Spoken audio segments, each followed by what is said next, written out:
সবাইকে আসসালামু আলাইকুম। আশা করছি সবাই অনেকটা ভালো রয়েছেন এবং অনেকটা সুস্থ রয়েছেন। আপনি হয়তোবা দীর্ঘ অনেক দিন পর্যন্ত ফেসবুকের মধ্যে আপনি কাজ করতেছেন, অথচ এখনো পর্যন্ত আপনি ফেসবুকে ফলোয়ার বাড়াতে পারতেছেন না। ভাই, ফলোয়ার বাড়াতে আপনার কৌশল লাগে, টেকনিক লাগে। এগুলো যদি আপনার ভিতরে না থাকে তাহলে আপনি ফলোয়ার কিভাবে বাড়াবেন ভাই? কারণ ফেসবুকে আসছেন কাজ করার জন্য, ফেসবুক থেকে টাকা ইনকাম করার জন্য। তো ফেসবুক থেকে টাকা ইনকাম করার জন্য কিন্তু ফলোয়ার লাগবে ভাই। ফলোয়ার যদি না থাকে আপনার যে স্বপ্ন রয়েছে সেই স্বপ্নটা কোনোদিন আপনি পূরণ করতে পারবেন না। তো এখানে আমি লিখে রাখছি ভাই, যে কৌশলগুলো অবলম্বন করে আপনারা ফলোয়ার বাড়িয়ে নিতে পারবেন সেগুলো আমি এখানে একদম স্পষ্ট লিখে রাখছি, যাতে কোনো ভুলভাল তথ্য যাতে আপনাদেরকে আমি না দিই। অনেকে সাইল ভাইকে বিশ্বাস করেন, ভালোবাসেন, এর জন্য সঠিক পরামর্শ যেটা রয়েছে এটাই আমি আপনাদেরকে দিব ভাই।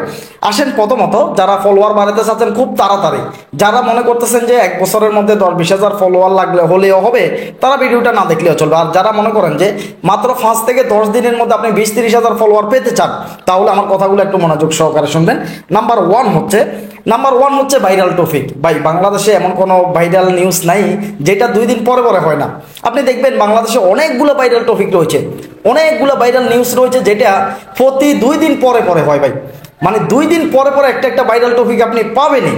এখন চলতেছে কোটা আন্দোলন, এরপরে দেখা যাচ্ছে একটা 15 লক্ষ টাকা দিয়ে একটা ছাগল কিনছিল, এরপরে প্রশ্ন ফাঁসের ঘটনা। মানে এভাবে আপনি পেয়ে যাবেন, এভাবে প্রতি 2 দিন পরে পরে একটা একটা করে আপনি ভাইরাল টপিক পাবেন। এখন আপনি যদি ফলোয়ার পেতে চান, কথাটাগুলো বুঝে নেবেন, আপনি যদি ফলোয়ার পেতে চান তাহলে যে সমস্ত ভাইরাল টপিকগুলো রয়েছে এগুলোকে আপনি ধরতে হবে। এগুলোকে আপনি এমনভাবে আঁকড়ায় ধরতে হবে যাতে এই ভাইরাল টপিকগুলো আপনাকে নিয়ে যায় অনেক দূরে। আপনি মনে রাখবেন যে এই সমস্ত ভাইরাল টপিকগুলো রয়েছে এগুলো যে সময়টার মধ্যে ভাইরাল চলে, মানুষ আকৃষ্ট হয় এগুলো দেখার জন্য, এগুলো শোনার জন্য। ঠিক আপনাকে এই ভাইরাল টপিক যেগুলো রয়েছে এগুলার কিছু তথ্য আপনাকে সংগ্রহ করতে হবে। আপনি যখন কিছু তথ্য যখন সংগ্রহ করবেন, ঠিক তখনই আপনি ছোটোখাটো একটা ভিডিও বানিয়ে দিলে আপনার ভিডিওটা রাতারাতি ভাইরাল হয়ে যাবে। মানে একটা ভিডিও যদি মিলিয়ন পর্যন্ত ভিউতে যদি পৌঁছে যায় তাহলে আপনি আর ফলোয়ারের জন্য একদমই টেনশন করা লাগবে না ভাই। তো এই ভাইরাল টপিক নিয়ে যারা কাজ করে প্রতিনিয়ত তাদের ভিডিও কিন্তু রিচে থাকে, প্রতিনিয়ত ভাইরাল থাকে। কারণ হচ্ছে যে ভাইরাল টপিক বুঝতে পারছেন প্রতি 2 দিনে একটা করে চলতেছে। এখন একটা ভাইরাল টপিক চলতেছে ভাই, এখন সেটাকে নিয়ে যদি আপনি 1-2 দিন ভিডিও বানান, মানে 1-2 দিনের মধ্যে 4-5টা ভিডিও আপনি বানাইলেন, এরপরে দেখবেন যে 2 দিন পরে আবার আরেকটা ভাইরাল টপিক চলে আসছে ভাই। যারা অনলাইনের মধ্যে কাজ করে তাদের জন্য ভাইরাল টপিক রয়েছে ভাই। যেমন জুনিয়র সাকিব, তার কি যেন কাটে দিছে।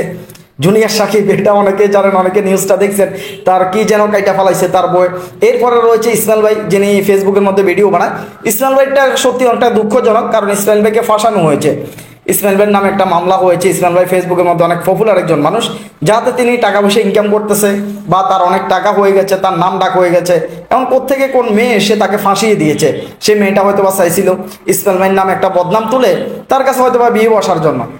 তো এইভাবে আপনারাও যখন এক সময় পপুলার হয়ে যাবেন, জনপ্রিয় হয়ে যাবেন, একটু সাবধানে থাকবেন ভাই। যারা অনলাইনে পরিচিত হয়ে যায়, জনপ্রিয় হয়ে যায়, টাকা পয়সা ইনকাম করে, তাদের পিছে শুধু মেয়ে না, অনেক ফোলাও লাগিয়ে যায়। তো এর জন্য অবশ্যই সাবধানে থাকবেন। দেখা যাচ্ছে অনেকে সুযোগ দিতে চাইবে, আপনাকে অনেক সুযোগ দিবে, এই সুযোগগুলো একসময় সে প্রতিশোধ হিসাবে নিবে। এখন যে মেয়েটা ইসমাইল ভাইয়ের সাথে করতেছে, তো জাস্ট এই ধরনের অনেকগুলো ভাইরাল টপিক রয়েছে, ভাইরাল নিউজ রয়েছে, এগুলোকে আপনি আঁকড়ায় ধরতে হবে। এগুলোকে আপনি যখনই আঁকড়ায় ধরবেন ঠিক তখনই আপনার কিন্তু ফলোয়ার বাড়বে ভাই, অনেক বাড়বে, শুধু একটা দুইটা না। কারণ ভাইরাল টপিক, ভাইরাল নিউজগুলা সবাই শুনতে চায়, সবাই জানতে চায় যে এই মুহূর্তে কী চলতেছে। এর জন্য নাম্বার 1 হচ্ছে ভাইরাল যে সমস্ত টপিকগুলো রয়েছে এগুলোকে নিয়ে আপনি কাজ করা লাগবে। যদি আপনি খুব তাড়াতাড়ি আপনি ফলোয়ার বাড়াতে চান, খুব তাড়াতাড়ি ফেসবুকের মধ্যে আপনি সেলিব্রিটি হতে চান, ফেসবুক থেকে যদি আপনি টাকা ইনকাম করতে চান, ভাইরাল টপিকগুলো আমি নাম্বার 1-এ নিয়ে আসলাম। এরপরে হচ্ছে যে এখন ভাইরাল টপিক আপনি বানাইলেন, এই টপিকটা যদি আপনার পছন্দ না হয় তাহলে দ্বিতীয় নাম্বারে একটা অপশন রয়েছে, সেটা হচ্ছে যে ব্লগিং ভিডিও। মানে ব্লগ ভিডিও আপনাকে তৈরি করা লাগবে ভাই। ব্লগ ভিডিও হচ্ছে যে এমন এমন জায়গা রয়েছে বাংলাদেশে যেগুলো মানুষে যায় নাই এখনো পর্যন্ত। মানে আমি যে যাই নেই, আমি যে ঘুরি নেই, এমন বাংলাদেশে এখনো হাজার হাজার জায়গা রয়েছে ভাই। এবং আমার সামনে যদি আমার অপরিচিত যে জায়গার মধ্যে আমি যাই নাই এমন একটা জায়গার ভিডিও যদি আমার সামনে আসে, আমি দেখবো ভাই, কারণ ওই জায়গাটার মধ্যে আমি যাই নাই। তো আপনি যদি বাংলাদেশের মানুষের যে পর্যটক এলাকা রয়েছে, আকর্ষণীয় যে জায়গাগুলো রয়েছে বা এগুলা ঘুরে ফিরে আপনি যদি ব্লগ ভিডিও তৈরি করেন, তাহলে এটাও কিন্তু অনেকটা রিচে থাকবে ভাই। বাংলাদেশের নাম্বার 1 ইউটিউবার, নাম্বার 1 কন্টেন্ট ক্রিয়েটরকে, সেটা হচ্ছে তৈদ আফ্রিদি। এখন তৈদ আফ্রিদির কিন্তু ব্লগ চ্যানেল, বুঝতে পারছেন তৈদ আফ্রিদি কী করে? ব্লগ ভিডিও তৈরি করে। এই ব্লগ ভিডিও একমাত্র তৈরি করে কিন্তু জনপ্রিয় হওয়া যায় ভাই। নাম্বার 2 হচ্ছে যে রাকিব হুসাইন ভাই। রাকিব হুসাইনও কিন্তু ব্লগ ভিডিও তৈরি করে। তো ব্লগ ভিডিও যারা তৈরি করে তারা কিন্তু আসলে সবচেয়ে বেশি পপুলার থাকে ভাই। আমি আশ্চর্য হয়ে গেলাম। আমি নিজেও ব্লগ ভিডিও তৈরি করতাম ভাই, আমি নিজে একটা চ্যানেল খুলছি, কিন্তু আমি একটা চাকরি করি এই হিসাবে কিন্তু পারি না ভাই। আমি চেষ্টা করছিলাম ভাই একটা ব্লগ ভিডিও তৈরি করি, একটা ব্লগ চ্যানেল আমি দাঁড় করাই, অথচ দেখা যাচ্ছে যে চেষ্টা করার পরেও পারা যাচ্ছে না। কারণ হচ্ছে যে আমি যাতে একটা চাকরি করি, সময়টা চাকরির দিকে সময় দেওয়া লাগে, এরপরে একটা ব্লগ ভিডিও তৈরি করতে হলে বিভিন্ন জায়গায় ঘুরে লাগে। তো এই সময়টা আমার মধ্যে নাই ভাই। আমার মধ্যে যখন এই সময়টা নাই, তো এই কারণে আমি ব্লগ ভিডিও তেমন একটা বানাই না। এরপরেও আমি একটা ব্লগ চ্যানেল খুলছি ভাই, সাইফুল ভাই ব্লগ রয়েছে। তো এটার মধ্যে আমি ভিডিও আপলোড করে আমি কি করতেছি না করতেছি, বা ফেসবুকের টাকা দিয়ে আমি কি করি না করি, এগুলা শুধুমাত্র দেখে যারা আমাকে পছন্দ করে ভালোবাসে তাদের মনে যাতে একটা স্পিড চলে আসে। যারা আমাকে ভালোবাসে তারা আমার এই ভিডিওগুলো দেখবে, এবং কি সাইফুল ভাই ব্লগের যে ভিডিওগুলো রয়েছে সেইগুলোও দেখবে। কারণ কি জানেন, কারণ যারা পছন্দ করে ফেলাইছে, এখন তার যে কোনো ভিডিও আমি দিলে সে দেখবে, কারণ তার ভালো লাগবে, তার কাজ করতে উৎসাহ হবে।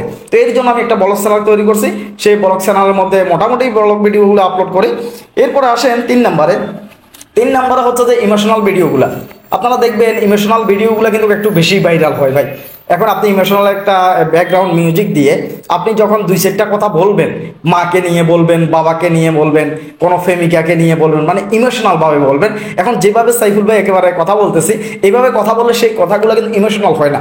এগুলো ধরেন এক জাতীয় ফান্নি, বা এগুলো এক জাতীয় ধরেন না আপনাকে কোনো একটা কিছু বুঝাচ্ছি, এই জাতীয় হলে হবে না। ইমোশনাল কথাগুলো হওয়া লাগবে খুবই আকর্ষণীয়, মানে খুবই আকর্ষণীয় করে বলা লাগবে একেবারে, মানে কথাগুলা মানুষের যাতে হৃদয় ছুঁয়ে যায়। এইভাবে যারা ইমোশনাল ভিডিও বানাইতে পারেন, সাইফুল ভাই পারতাম না ভাই, সাইফুল ভাই দ্বারা ইমোশনাল ভিডিও হবে না, আমি পারতাম না। আমার দ্বারা যেটা হচ্ছে আমি সেটা আপনাদেরকে জানাচ্ছি, আমি আমার অভিজ্ঞতাগুলো আপনাদের সাথে শেয়ার করতেছি। এবং যারা পারবেন, আমি এটাও বলতেছি যে আমার ইমোশনাল কোনো চ্যানেল রয়েছে বা পেজ রয়েছে ভিডিও বানাই তা না, কিন্তু আমি দেখছি আমার আশেপাশে অনেক ভাই বন্ধু রয়েছে যারা ইমোশনাল ভিডিওগুলো রয়েছে এগুলো বানিয়ে অনেকগুলো টাকা ইনকাম করতেছে ভাই। এবং তাদের ফেজের মধ্যে 15 লক্ষ ফলোয়ার, 18 লক্ষ ফলোয়ার, বুঝতে পারছেন। রাজীব ভাই আছে, রাজীব হাসান, রাজীব ভাই প্রায় 21 লক্ষ কি গেছে ফলোয়ার রয়েছে ভাই, 21 লাখ ফলোয়ার। তিনি ইমোশনাল ভিডিওগুলো তৈরি করেন, মানুষের ইমোশনের উপর তিনি আঘাত করেন, প্রবাসীদেরকে নিয়ে কথা বলেন, প্রবাসীদের কষ্ট নিয়ে কথা বলেন, মানে একজন স্ত্রী, শাশুড়ি, বা দেখা যাচ্ছে যে বউ শাশুড়ি, বা এই জাতীয় যে সমস্ত একটা পরিবারের মধ্যে যে ধরনের জামিলাগুলো রয়েছে এগুলোকে নিয়ে তিনি ইমোশনাল ভিডিও তৈরি করেন। মানুষের তাকে ফলো করে অনেক বেশি। ইমোশনাল ভিডিও তৈরি করলে মানুষের সাপোর্ট পাওয়া যায় অনেক বেশি, মানুষের মনের মতো হয়ে যায়, সে আপনাকে ফলো করতে বাধ্য হবে। ইমোশনাল ভিডিওগুলো অবশ্যই আপনারা তৈরি করবেন। এরপরে 4 নাম্বার হচ্ছে যে আপনারা যদি ইচ্ছে করেন তাহলে দেখা যাচ্ছে যে অ্যাপস রিভিউ করতে পারেন। অ্যাপস রিভিউর ক্ষেত্রে কি হয়, দেখা যাচ্ছে যে যারা অ্যাপসের ভিডিওগুলো দেখে, রিভিউর ভিডিওগুলো দেখে, এখানে ফলোয়ারটা অনেক বেশি বাড়ে। একটা ফানি ভিডিও যদি ধরেন মিলিয়ন ভিউ পৌঁছে গেছে, একেবারে মিলিয়ন ভিউ আসছে একটা ফানি ভিডিওতে, তো ফানি ভিডিওটার মধ্যে মিলিয়ন ভিউ আসলেও সেখানে হয়তো বা ফলোয়ার আসছে 500 বা 1000। আর যদি একটা অ্যাপস রিভিউ করছেন, বা আপনি কোনো একটা সেটিং কোনো একটা মোবাইল ফোনে দেখাইছেন, তাহলে এই ভিডিওটা একজন মানুষের প্রয়োজন, সেই মানুষটা ভিডিওটা দেখে সাথে সাথে ফেসটাকে ফলো করে নেয়। কেন করে নেয় জানেন? কারণ এগুলো ইম্পর্টেন্ট ভিডিও। অ্যাপস রিভিউর যে সমস্ত ভিডিওগুলো রয়েছে এগুলো অনেক ইম্পর্টেন্ট ভিডিও।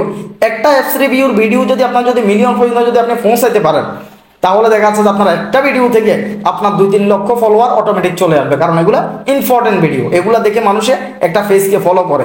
যতটা না একটা নাটক দেখে, অনেক নাটক মুভি আপনিও দেখেন আমিও দেখি, অনেকেই দেখি, কিন্তু আমরা নাটক মুভিগুলো দেখার পরে কোনো ফেসকে আমরা ফলো করি না, আমরা ফলো করি না। কিন্তু আমাদের প্রয়োজনীয় যদি কোনো যদি ভিডিও যদি আসে আমাদের সামনে, সেই ভিডিওটা দেখার পর আমরা সেই ফেসটা কিংবা আইডিটাকে ফলো করে রাখি, কারণ এই জাতীয় ভিডিও আমি আরও দেখতে চাইতেছি। তো এর জন্য ইম্পর্টেন্ট যে সমস্ত অ্যাপসগুলো রয়েছে এগুলো রিভিউ করার চেষ্টা করবেন, এটা অনেকটা গুরুত্বপূর্ণ ভাই। এরপরে আসেন 5 নাম্বার হচ্ছে যে ট্যাগ ভিডিও। তো ট্যাগ ভিডিও দেখা যাচ্ছে যে ট্যাগ ভিডিওগুলো বানাইলে কি হয়, যে সাইফুল ভাই ট্যাগ ভিডিও বানাচ্ছি, একটা জনপ্রিয়তা আপনার অর্জন হয়। ট্যাগ ভিডিও যদি আপনি বানান সেক্ষেত্রে জনপ্রিয়তা অর্জন হবে আপনার। সেই ক্ষেত্রে দেখা যাচ্ছে যে এগুলো কিন্তু আলাদা টপিক, কথা বুঝছেন। আপনি একটা পেজের মধ্যে যদি সবগুলো ক্যাটাগরি দিয়ে দেন তাহলে হবে না। এগুলো আমি আলাদা আলাদা পেজের জন্য আলাদা আলাদা ক্যাটাগরি বলতেছি, কোন ক্যাটাগরির দ্বারা আপনার কীরকম বাড়তে পারে। এখন অ্যাপস ধরেন ট্যাগ ভিডিও, তো ট্যাগ ভিডিওগুলো সাইফুল ভাই বানাচ্ছি, কারণ অনেকে সাইফুল ভাইয়ের কাছে দেখা সাইফুল ভাইয়ের মতো ট্যাগ ভিডিও বানানো শুরু করছেন। কারণ আপনি নতুন অবস্থায় যদি ট্যাগ ভিডিও বানানো শুরু করেন তাহলে আপনার এগুলো কেউ পছন্দ করবে না। আমি একদম ক্লিয়ার বলে দিচ্ছি ভাই, নতুন অবস্থায় বানানো যাবে না। আপনার যদি মোটামুটি কিছু ফলোয়ার থাকে তাহলে আপনি ট্যাগ ভিডিও বানাতে পারেন, আপনার ট্যাগ ভিডিওগুলো মানুষের পছন্দ করবে, বিশ্বাস করবে। এখন আপনার এখনও ধরেন 1000 ফলোয়ার হয় নাই, বা 5000 ফলোয়ার হয় নাই, বা 10,000 ফলোয়ার আপনার অর্জন হয় নাই। কারণ আপনি যদি কাউকে যদি বলেন যে ভাই এক রাতের মধ্যে 10,000 ফলোয়ার কিভাবে অর্জন করবে, এরকম একটা যদি ভিডিও বানান তাহলে কি এটা হবে? কেউ বিশ্বাস করবে? করবে না। কারণ আগে নিজে অর্জন করতে হবে ভাই, আগে নিজে অর্জন করেন। আপনি যদি মোটামুটিও যদি ফলোয়ার অর্জন করেন, ধরুন আপনি 10,000 ফলোয়ার অর্জন করছেন, তাহলে আপনি কাউকে টিপস দিতে পারেন 10,000 ফলোয়ার কীভাবে অর্জন করবেন, কারণ এটা আপনার অর্জন হয়ে গেছে। কারণ আপনি যদি বলেন 1 লক্ষ ফলোয়ার কীভাবে অর্জন করবে, তাহলে হবে না, কারণ আপনি নিজে আগে এটা অর্জন করেন নাই। তো যে জিনিসটা নিজে অর্জন করবেন না সেটা বানানোর দরকার নেই। যদি আপনার এখানে ফলোয়ার যদি থাকে, সাবস্ক্রাইবার থাকে, তাহলে আপনি এই সম্পর্কে টিপস আপনি দিতেই পারেন। ট্যাগ ভিডিওর অনেক গুরুত্ব রয়েছে। ট্যাগ ভিডিওর দ্বারা মানুষের ভালোবাসা পাওয়া যায়। অনেকে দেখা যাচ্ছে সাইফুল ভাইকে ভালোবাসা পছন্দ করে শুধুমাত্র এই ট্যাগ ভিডিওগুলোর কারণে। কারণ আপনি ইচ্ছে করলে ট্যাগ ভিডিও বানাইতে পারেন, তবে আগে নিজের অবস্থানটা একটু আপনি ঠিক করা লাগবে। নিজের অবস্থানটা কীরকম রয়েছে এটা আগে আপনাকে বুঝতে হবে। নিজের অবস্থানটা যদি ভালো থাকে, নিজের অবস্থানটা যদি শক্ত থাকে, তাহলে আপনি ট্যাগ ভিডিও বানাইতে পারেন ভাই। মানুষে যদি আপনাকে যদি পছন্দ করে। অনেকটা গরম পড়তেছে ভাই, নতুন একটা জায়গায় আসছি ভাই, রুম পরিবর্তন হয়েছে, নতুন একটা জায়গা আসছি, এখানে এখনো পর্যন্ত ফাঁকাটা পর্যন্ত লাগাইতে পারেনি। অনেক কষ্ট করে ভিডিও বানাচ্ছি শুধুমাত্র আপনাদের ভালোবাসার কারণে, শুধুমাত্র রেগুলার থাকার কারণে। আমি সবসময় একটা ভিডিওর মধ্যে বলে থাকি রেগুলারিটি মেনটেন করা লাগবে ভাই। রেগুলারিটি আপনি যদি মেনটেন যদি না করেন, আপনি অনলাইন জগতে টিকতে পারবেন না ভাই, বিশ্বাস করেন ভাই। এখানে কারেন্ট নেই, একটা রুমের মধ্যে এতটাই গরম লাগতেছে, এতটাই গরম পড়তেছে, তারপরেও আমি ভিডিও বানাচ্ছি। কেন বানাচ্ছি জানেন? যাতে কোনো অবস্থাতে গ্যাপ না পড়ে যায়। এবং সাইফুল ভাই যেখানে গ্যাপ দিচ্ছি না, এত কষ্ট করে ভিডিও বানাচ্ছি, সেইখানে আপনারা কেন গ্যাপ দিবেন ভাই? মানে গ্যাপ দেওয়া যাবে না। আপনি যদি গ্যাপ দিয়ে দেন তাহলে এটা ডাউন হয়ে যাবে, এটা বসে যাবে। আপনি যে পরিস্থিতির মধ্যে থাকেন না কেন, আপনি যেখানে থাকেন না কেন, আপনাকে অবশ্যই ভিডিও বানাইতেই হবে ভাই। দেখতে পাচ্ছেন গামে একদম টটটলায় পড়তেছে, একদম গাম পড়তেছে, সম্পূর্ণ ভিজে যাচ্ছে, তারপর আমি ভিডিও বানাচ্ছি। কেন? আমি গ্যাপ দিতে রাজি না ভাই। যদি গ্যাপ দিছেন ডাউন হয়ে যাবে ভাই, পরে এটা রিসে তোলা অনেকটা কষ্টকর। তো এর জন্য গ্যাপ দেওয়া একদমই যাবে না। তো সবাই ভালো থাকবেন, সুস্থ থাকবেন। সাইফুল ভাইয়ের ভিডিওটি কেমন লেগেছে অবশ্যই একটা কমেন্ট করবেন। আর যারা সাইফুল ভাইকে ভালোবাসেন ভিডিওতে একটা লাইক করে দিয়ে, আর আপনার কোনো কিছু জানার থাকলে সেটা আপনি কমেন্ট করতে পারেন। যারা নতুন ভাই বন্ধু রয়েছেন, সাইফুল ভাই চ্যানেলটিকে সাবস্ক্রাইব করে সাইফুল ভাই একটু সদস্য হয়ে যাবেন। তো দেখা হবে পরবর্তীতে নতুন ইম্পর্টেন্ট কোনো ভিডিওতে। তো আল্লাহ হাফেজ, আসসালামু আলাইকুম।